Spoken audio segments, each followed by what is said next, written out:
தமிழர் ஆட்சி பார்த்துட்டு இருக்க எல்லாருக்குமே வணக்கம். இன்னும் தேர்தல் வேலைகள்லாம் ஆரம்பிச்சிடுச்சு அப்படின்ற மாதிரி சொல்கிறாங்க. ஆனால் இன்னுமே வேட்பாளர்களை அறிவிக்கவே இல்லை நிறைய கட்சிகள். எந்த கட்சிகளுமே அறிவிக்கல அப்படின்றது ஒன்று இருக்குது. ஆனால் சீமானவர்கள் வேட்பாளர்களை தேர்தல் தேதி அறிவிக்கிறதுக்கு ரொம்ப நாள் முன்னாடியே அறிவிச்சிட்டாரு அப்படின்றது ஒன்று இருக்குது. அறிவிச்சுட்டு தேர்தல் பரப்புரையை ஆரம்பிக்க போறாரு சீமானவர்கள் அப்படின்றது ஒன்று இருக்குது. முதற்கட்டமாக சீமானவர்கள் கிட்டத்தட்ட 23ஆம் தேதி மார்ச், அதாவது திங்கட்கிழமை சீமானவர்கள் ஆரம்பிக்கிறார் அப்படின்றது ஒன்று இருக்குது. காலையில் 10:30 திருத்தணியில் சீமானவர்கள் அவரோட முதல் பரப்புரை, வாகன பரப்புரை ஆரம்பிக்கிறார் அப்படின்றது ஒன்று இருக்கு. திருத்தணி உப்பாட்டன் திருமுருகன் கோயில்ல வழிபாடு செஞ்சுட்டு சீமானவர்கள் அவரோட வாகன பரப்புரை அங்கிருந்து தொடங்குறாரு. அது மட்டும் இல்லாம அடுத்ததான் அதே நாள்ல வாகன பரப்புரை திருத்தணியில பண்றாரு, வாகன பரப்புரை சோளிங்கர்ல பண்றாரு. அதுக்கப்புறம் பொதுக்கூட்டம் ராணிப்பேட்டையில நடத்துறாரு அப்படின்றது ஒன்று இருக்கு. அதுக்கப்புறம் அடுத்த நாள் 11:30 வாகன பரப்புரை வேலூர்ல, 11:30 வாகன பரப்புரை குடியாத்தத்துல, 1 மணி நேரம் வித்தியாசத்துல பண்றாரு சீமானவர்கள் அப்படின்றது ஒன்று இருக்கு. மதியம் 12:30 ஆம்பூர்ல வாகன பரப்புரையும், சாயந்தரம் 6:30 திருப்பத்தூர்ல வாகன பரப்புரையும், 8:30 பொதுக்கூட்டம் ஊத்தாங்கரையில பண்றாரு அப்படின்றது ஒன்று இருக்கு. அடுத்ததான் சீமானவர்கள் 25ஆம் தேதி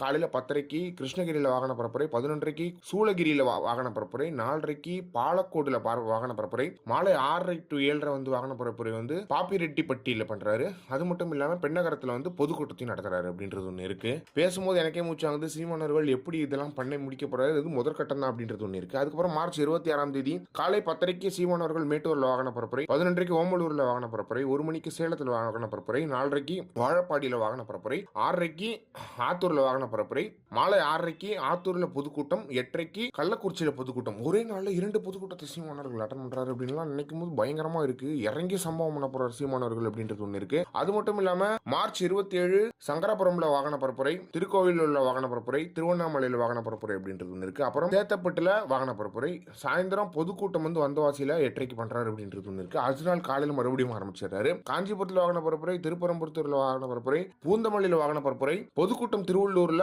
ஆவடியில பொதுக்கூட்டம், 2 பொதுக்கூட்டத்தை சீமானவர்கள் அட்டன் பண்றது இருக்காரு அப்படின்றது ஒண்ணு இருக்கு. இதுதான் முதற்கட்ட விஷயம். எப்படி இவ்வளவு பேச போறாரு சீமானவர்கள் அப்படின்றது தான் பயங்கரமா இருக்கு.